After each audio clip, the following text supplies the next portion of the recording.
Kanda hii ya CCTV katika hospitali ya Mbagathi inapata gari la polisi likiingia ndani ya hospitali polepole saa 7:35 usiku wa manane tarehe 8 mwezi huu. Maafisa watatu wa polisi wakikaa mbele ya gari wakishuka. Wawili wanasimama kando na kuanza kujadiliana na kuondoka kwa mwendo wa aste wakifuatwa na mwenzao. Nyuma ya gari hilo, marehemu Albert Ojwang anasalia bila ya kuangaliwa na yeyote. Shughuli iliyopaswa kuwa ya dharura ikionekana kujikokota licha ya maafisa hao kufikisha Ojwang waliyedai alikuwa na majeraha mabaya. Picha za ndani zinawaonyesha maafisa hao wakienda kuzungumza na wauguzi ndani ya hospitali. Dakika 2 baadaye wanaondoka nje ambako CCTV inanakili wakizungumza na simu. Wanarudi tena ndani na kuondoka nje tena. Wakati huu wote mmoja wa maafisa hao akizungumza kwenye simu. Baada ya dakika 10 hivi, mwendo wa saa 7:46 usiku huo, maafisa hao watatu wanaonekana wakitoka ndani ya hospitali na machela ya kumbeba Ojwang. Kwa dakika zingine 10, wanajitayarisha kumuondoa Ojwang ndani ya gari la polisi, wakiitisha usaidizi wa mlinzi wa hospitali. Takriban dakika 24 baada ya kufikishwa, ndipo anaingizwa ndani ya hospitali. Hapa wanampeleka sehemu ya wagonjwa wa dharura ambako kwa dakika 10 walisalia ndani. Saa 8:10 maafisa hao wanaondoka na mwili wa Ojwang baada ya hospitali kudhibitisha alifikishwa akiwa tayari amefariki. Mwendo wa saa 8:15 usiku wa manane, gari la polisi linaondoka hospitali ya Mbagathi ikiwa imebeba mwili wa Ojwang. Kanda hii ikiwiana na ripoti ya hospitali ya Mbagathi.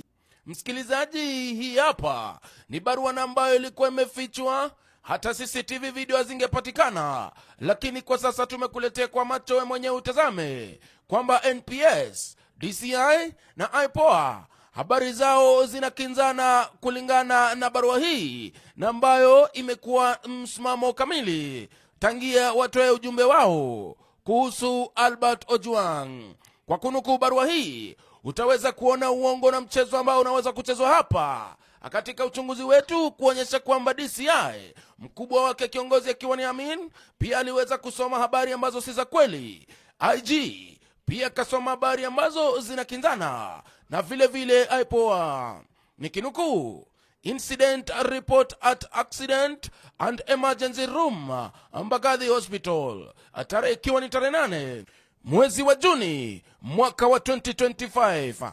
Jina waliweza kujaza Albert Ojwang Omondi, age wakaweza kuweka nil, sex wakaweka wa kiume, phone number wakakoza kuiweka, na hata baada ya kudhibitisha waliweza kumtoa nyumbani kwao. Hivyo kumaanisha kwamba walikuwa wanajua nambari yake, na next of kin pia walikuwa wanajua mzazi ama baba yao. A place of death brought in dead by the police. Time brought in ilikuwa ni saa 8 usiku. The above named male was brought in by the police officers from Central Police Station, unconscious and unresponsive. The accompanying officer stated they suspected him to have sustained self-inflicted injuries while in their custody. On the examination, the head, face was swollen with blood oozing from the back of the head, mouth and eyes. On examination, no signs of life were noted, no cardiac activity appeared to be notable. The medical officer on the call assessed the male and confirmed that it was a corpse brought in dead. A notification of death was filed. A copy handed to the police officers, who were informed to proceed with the corpse to Kenyatta Police Station for reporting to them and take the body to the mortuary of their choices. Hii ina maana kwamba mapolisi walileta mwili uliokuwa umeshafariki, na hivi kujaribu kusingizia kwamba waliuleta ukiwa hai, na baada ya hawa kujikokota masaa kadhaa wanaonekana wakitokana umwili na kuelekea kule ambapo daktari alikuwa ameshawaelezea. Msikilizaji, hili ni jambo la kutisha, likielekea kwamba Rigathi Gachagua amesema kuwa Rais Ruto akiwa na mwenzake wametengeleza gundi la kuendelea kuangamiza vijana, akisema kesi ya Ojwang ni kesi moja tu, yani tip of the ice. Hebu sikizeni aliposema hapa, na mkumbuke kusubscribe, kuhit notification bell, tusonge pamoja nikiwa mtangazaji wa Kwanja. Finally, this issue of Albert Ojwang is just a tip of the iceberg. Hundreds of young people have been tortured to death by a special squad of 101 officers that was set up on the instructions of William Ruto and seconded to NIS and Nurdin Haji, and trained highly on abductions,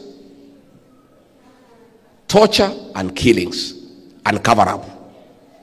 Hii tu ni vile tu imeponyoka hii ya Ojwang. Wengi sana wamekufa. And William Ruto cannot run away from these deaths. He is responsible. And Kenyans will punish him for that. That case of Ojwang is being, there is a cover up. IPOA, hawa watu Ruto ndiye ameweka hapo. IG ni mtu yake. DIG ni mtu yake. DCI ni mtu yake. Hata DCI alienda bunge, akadanganya bunge ya kwamba ati alipelekwa akiwa uhai, akakufa akiwa mikononi mwa daktari. CCTV imeonyesha alifika amekufa, akaketi hapo 24 minutes wakingoja tu, because he is already dead. So that DCI must be prosecuted. That DIG must be prosecuted. And this is just a tip of the iceberg. And we are appealing to the international community to step in Kenya. The level of impunity by William Ruto, he has compromised all oversight bodies. The opposition has been swallowed. Ile ya Raila. Parliament is compromised, with except a few leaders there. So international community must come in through